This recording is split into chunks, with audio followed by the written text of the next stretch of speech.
peeves is when people use technology and cool things and they don't really think it through, and they use it just to kind of use it. But that was a really, really good example of somebody who used it and used it really, really intelligently and had really great data on it.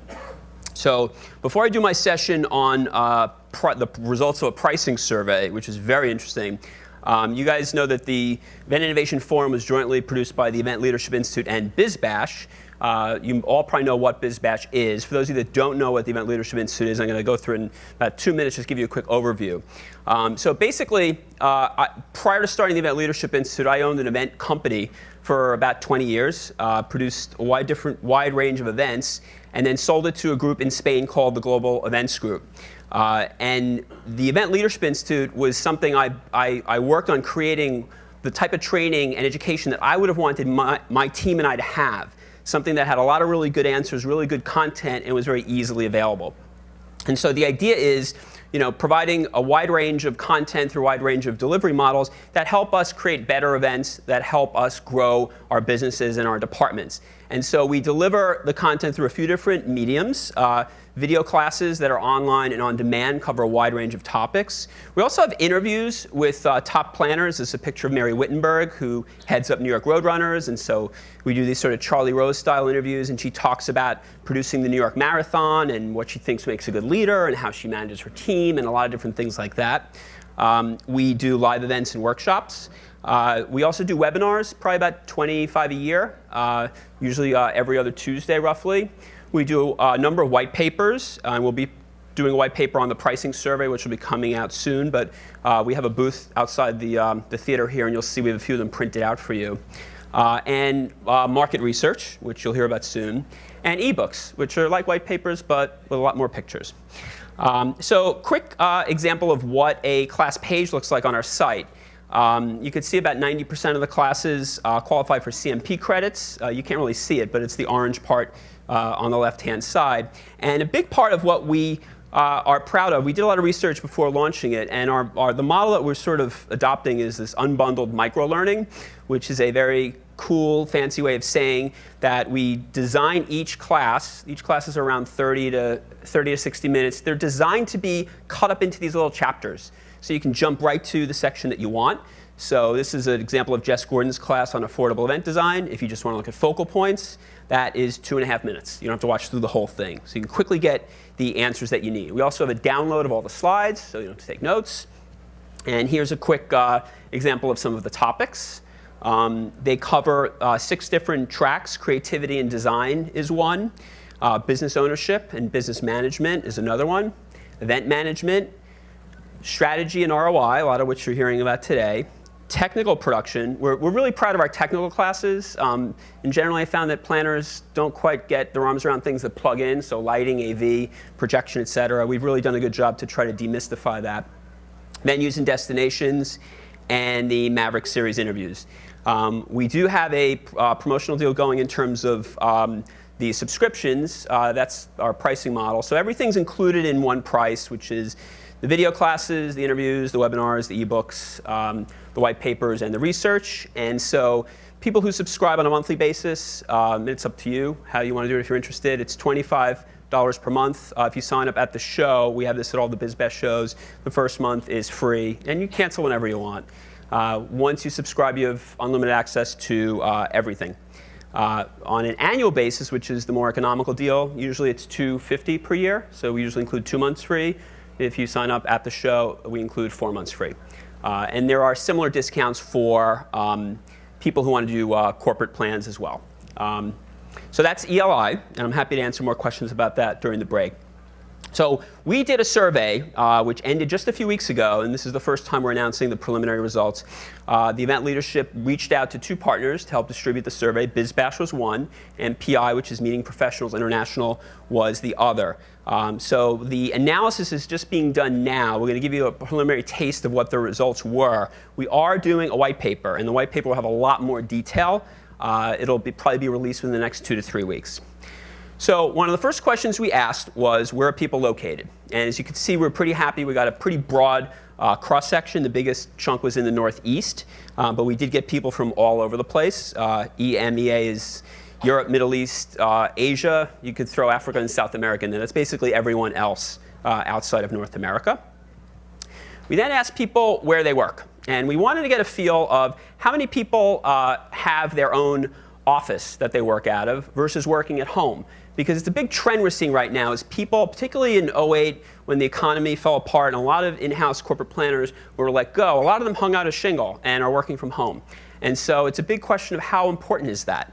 And we want to get a sense of how many people that we surveyed fell into that category. So you could see 63% of independent planners work out of their home. And this survey includes event companies and agencies as well, but we're all sort of competing a lot for the same business, so it's good to know what's out there. Now, we did a separate survey for clients. When I say clients, I mean an in-house planner in a corporation or a nonprofit that would hire an independent planner. And I was pretty surprised by this. I said, how important is it that the planner that you hire has a real office? And I say a real office. If you have an office in your home, I know that's a real office. What I'm talking about is a separate office, so paying rent on another office. 42% said not important. 37% said somewhat important. So only the orange and the yellow, 22%, thought it was important or extremely important. So pretty eye-opening on that. Now in terms of the dollars, we are going to do a quick poll here. We want only the client-side people to respond to this. We want you to type in, again, if you're an agency or an independent planner, please don't reply here. We're going to give you your results in a moment. On the client side, how much would you pay per hour to hire an outside planner? Okay, let's start the countdown music. Type in your answer. $49 or less per hour, $50 to $99, $100 to $149. And I understand it may vary based on the project, but take a stab in the dark if you had to just pay somebody one rate for all of the different events that you would do. So 27% of you, $49 or less per hour. 41% are in the 50 to 100 range. 27% in the 100 to 149 range. Poor 150 to 199, they got no love. 200 and up was 5%. So it's interesting to see that. That's how this audience breaks down. Now we asked the same question in our survey. If we can switch back, perfect. We asked this question of independent planners, and then we asked it again for in-house clients. Okay, and so these are what the rates came in at. 17% of you fell into the $0 to $49 price point. 48%, so this is clearly the biggest number, fell into the $50 to $99 per hour. And these are the independent planners. This is what you charge. Okay, 19% of you are $100 to $149 an hour. 10% are $150 to $199. And 6% are in the $200 range. Now, I know what your next question is. That does not account for years of experience. The white paper, we'll get the analysis done. We will say people with 4 to 7 years of experience, this is the percentages that they are charging. People with 15 or more, these are the percentages that they are charging. We'll break it down by geography. People in the Northeast are charging this. So we will slice and dice all of that. We then ask the same question for clients, just like what you guys just answered. And here are those answers. Okay, and so it's interesting to note, as you could see, the biggest gap is this $0 to $49 per hour. As you could see, 17% of independent planners charge at that price point, but 37% of the clients feel like that's what they would pay. Okay, so what that tells me is that there is a gap in terms of planners at that level being able to prove their value and why they should move clients to these other levels. You could see the other 4 levels, the independent planners are they're charging that level more than the clients are willing to pay that level more. Okay, so if you're an independent planner or an event company, you got to do a better job of stating your case. Okay, this is not because the clients don't have the money. We didn't even ask that. This is just what their perceived value is of what you bring to the table. Okay, now we asked how much do you make on an event? Okay, and I understand there's a lot of variables to this. 24% of the planners said they make $0 to $2,500 per event. 21% fell into the $2,500 to $5,000 per event range. 10% of you were in the $5,000 to $7,500 range. 5% in the $7,500 to $10,000. 4%, 10 to 15, and then we swung back up, 15,000 and over, 13%. Now, there are a lot of events where there's $100,000 fees, and we could have broken this down a lot more. Again, this analysis will give much more detail, breaking it down by years of experience, et cetera. But you know what? This is one of those things where nobody talks about what they charge, and so we really wanted to start bringing this to light. No response. No response. I don't know why they put no response, but 22% of you just wanted nothing to do with this question.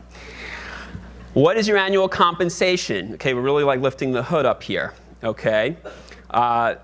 For independent planners, again, $0 to $49,000 per year, 37% of you. Okay. When I do this business accelerator workshop, one of the first slides we have is nobody's making as much money as you think they are in terms of looking at your competitors. 21% fell into the $50,000 to $74,000 per year level. 12% of planners were in the $75,000 to $99,000 a year level. 7% were in the $100,000 to $124K. 4% in $125,000 to $149,000. 6% in the $150,000 plus.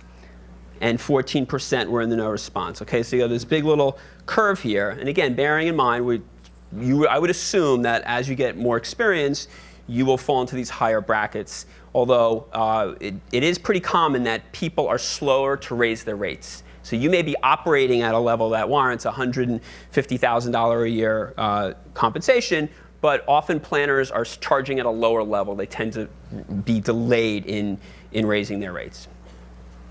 Commissions or kickbacks. The biggest difference between the only difference between a commission and a kickback, in my view, is one word, and the word is disclosure.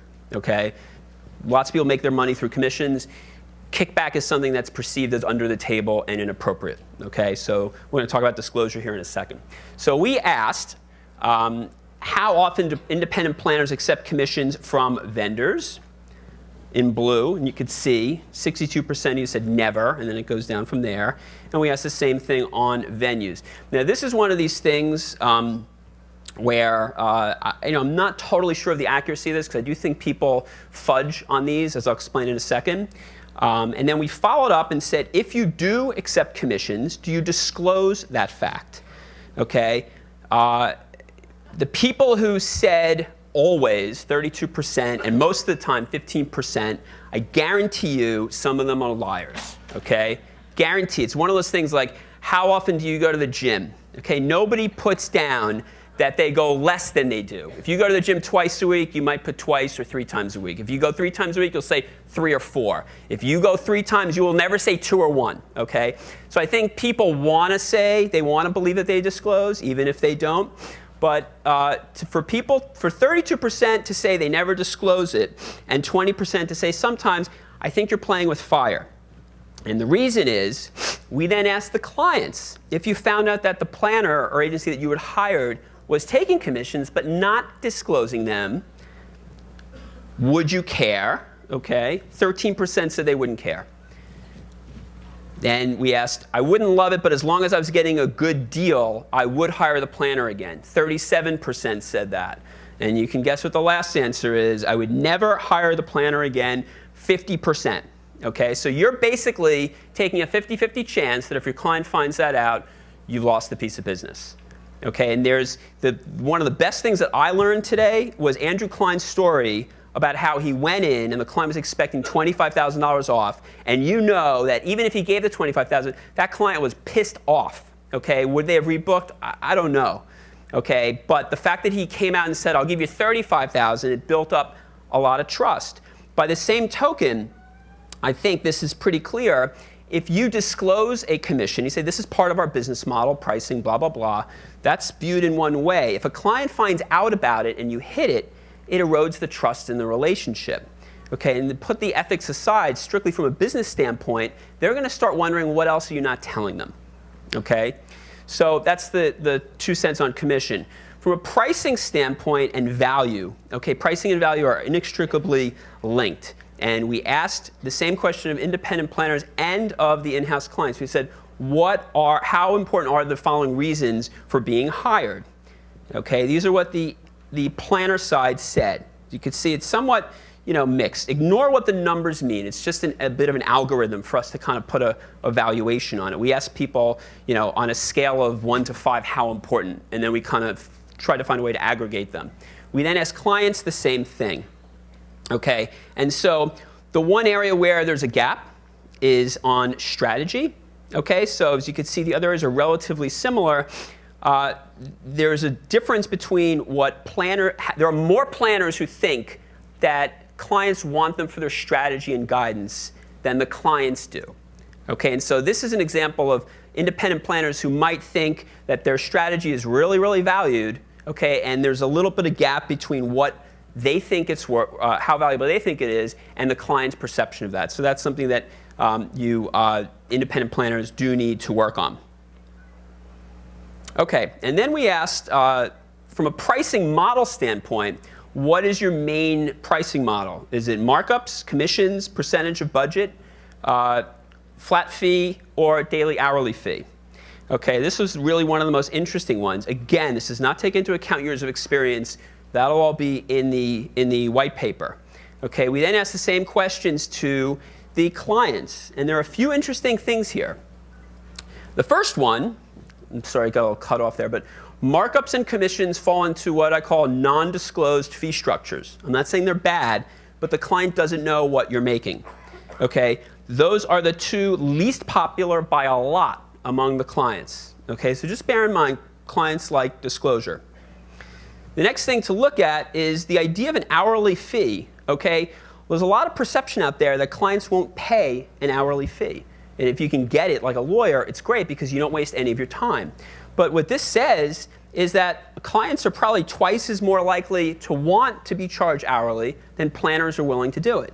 Now, every planner's got to decide how they want to charge, but what this is really illuminating is that you can charge hourly, that there is more willingness among clients than you might think. The next thing that's interesting to look at is the flat fee. Again, the clients that are in-house want to see a little bit more of that than the planners are willing to pay.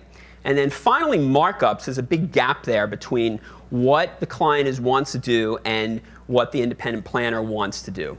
And so you can kind of see that these things are really pretty interesting, and this is the first time I think that we've actually compared what clients want and what planners want, and we'll be putting more of that together in the white paper.